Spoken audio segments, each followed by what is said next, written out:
Hi, my name is Coutinho. Millions of people around the world suffer from thyroid disease. There are many ways to put your thyroid gland in remission. In some cases, it may be a little bit difficult to put a thyroid in remission because of several other complexities. But in most cases, you can put a thyroid disease into remission.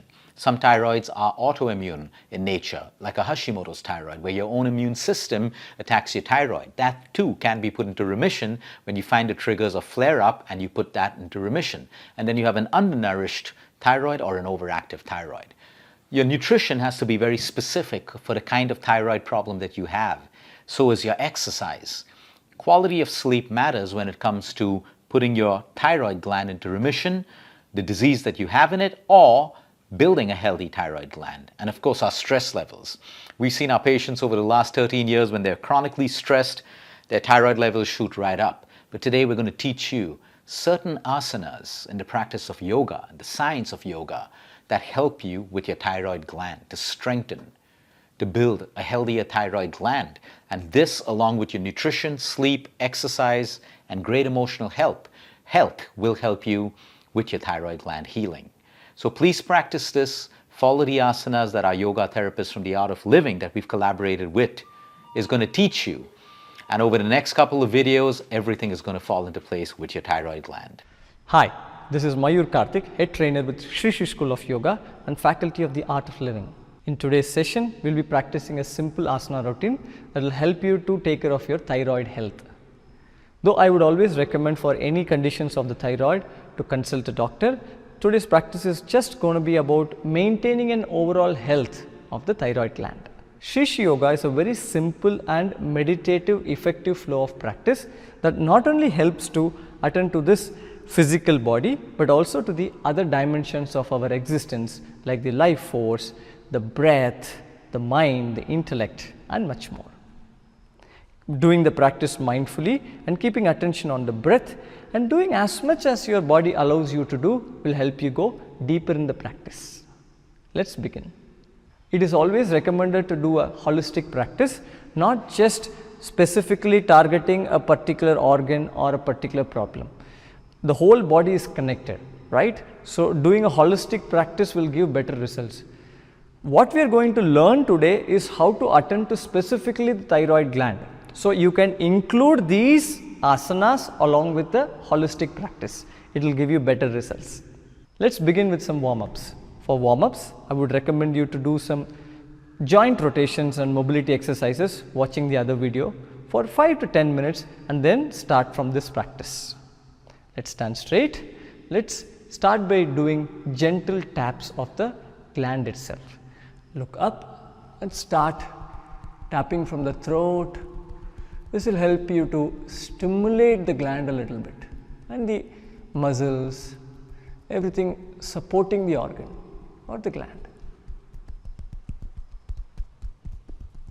Simple taps are very effective. If stretching the head up is difficult, you can just simply tap.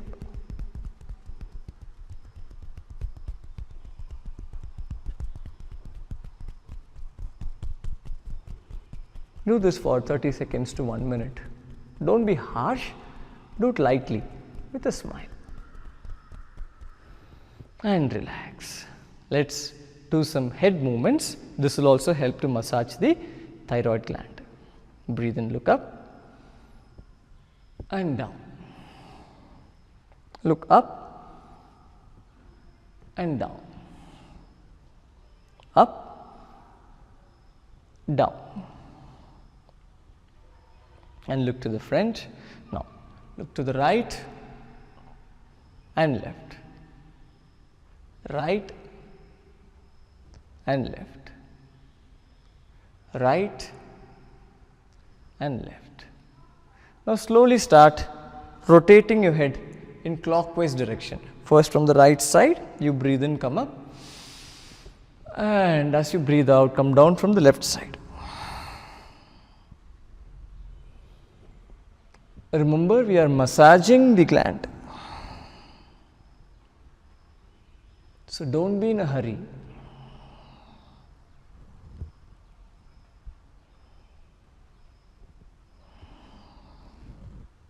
And reverse.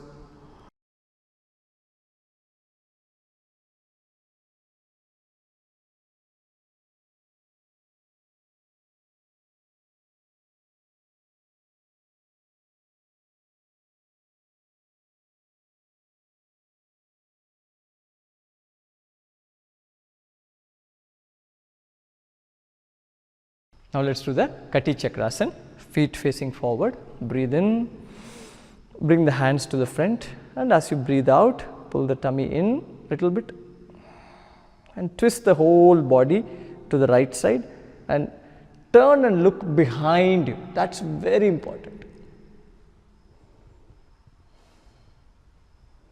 You can twist a little bit more. Make sure your right foot is not lifting up.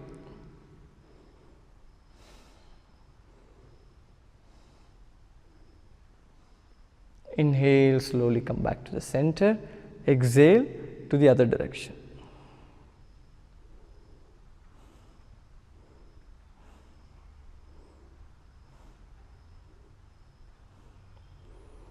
Breathe in, come back to the center. Breathe out, relax your hands.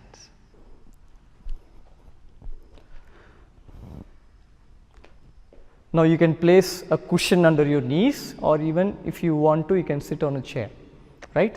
You can come to the edge of the chair and bend back. We'll do the Ushtrasana. Hold your hips. Open up your chest. Inhale, look up. Drop your head to the back. Exhale, stay here.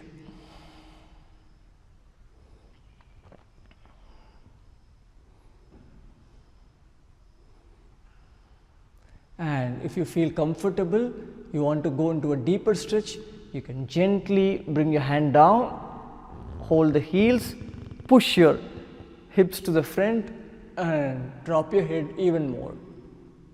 Feel the stretch in your throat region.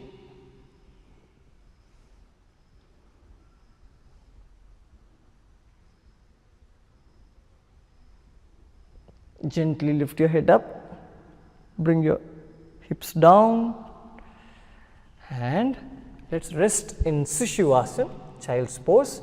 Move the knees away from each other. It will help you nice release from the lower back. Relax here, stay here. Keep breathing.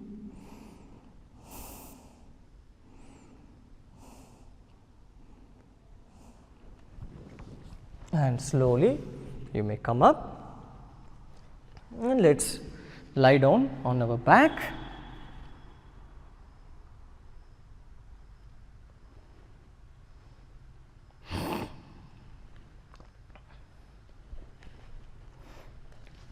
Let's lie down on our back.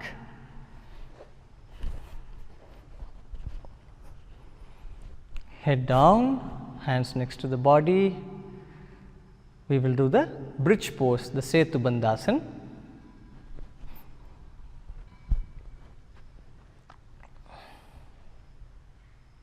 Bend both your knees.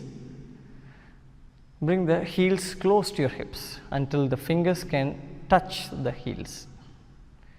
Toes facing to the front. Knees hip width apart. Inhale, slowly start lifting your hips up. Exhale, stay here. Now remember, you can keep lifting your hips up as high as you can, but even if you come halfway, that's good enough. Now gently tuck your chin down. See if you can bring the heels a little closer. Interlock your fingers. Open up your chest. Lift your hips up. Stay here, keep breathing.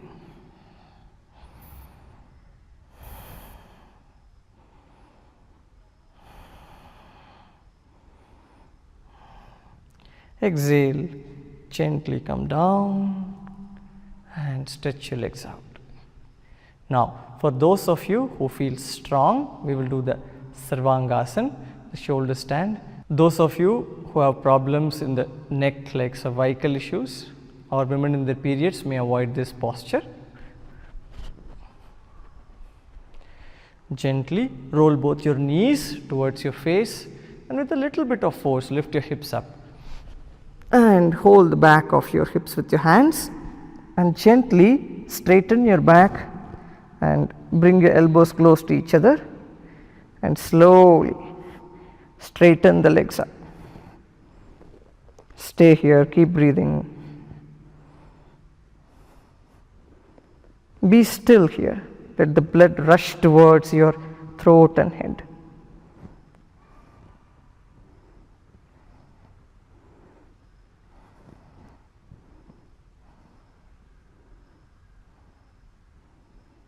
And gently bring your knees down and slowly bring your hips down, straighten your legs out. Now place your palms under your buttocks, bring your elbows close to each other. Pushing your elbows down, inhale, lift your upper body up, opening up your chest. Exhale, drop your head down and gently bring the top of the head towards the mat. Stay here, keep breathing.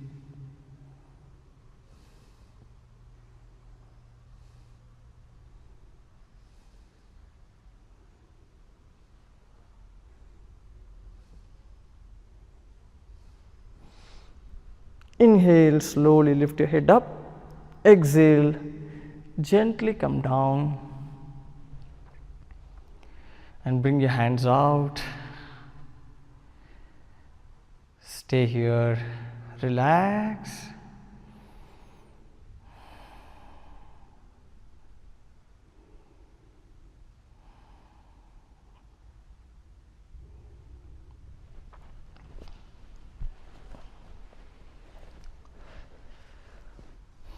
You may continue to rest for some time, or if you wish to, you may also do a guided meditation with Gurudev Shri Shri Ravi Shankar Ji. There are beautiful, amazing meditations on his Meditations with Gurudev YouTube channel. You can pick any one and just simply sit down, relaxed, listening to the instructions. See you in the next video. Jai Gurudev. I hope you enjoyed these asanas. Don't be overwhelmed if you couldn't do it in your first class. Remember, it starts with baby steps. It starts with small wins every day. And remember, it's consistency over intensity. And it is progress over perfection. So now that you've learned these asanas, the more you do it, the better you're going to get. And be mindful about your body. The more you do it, you'll find your flexibility improving, your mobility improving, and over time, your pain's decreasing. So follow your own pace and do your best.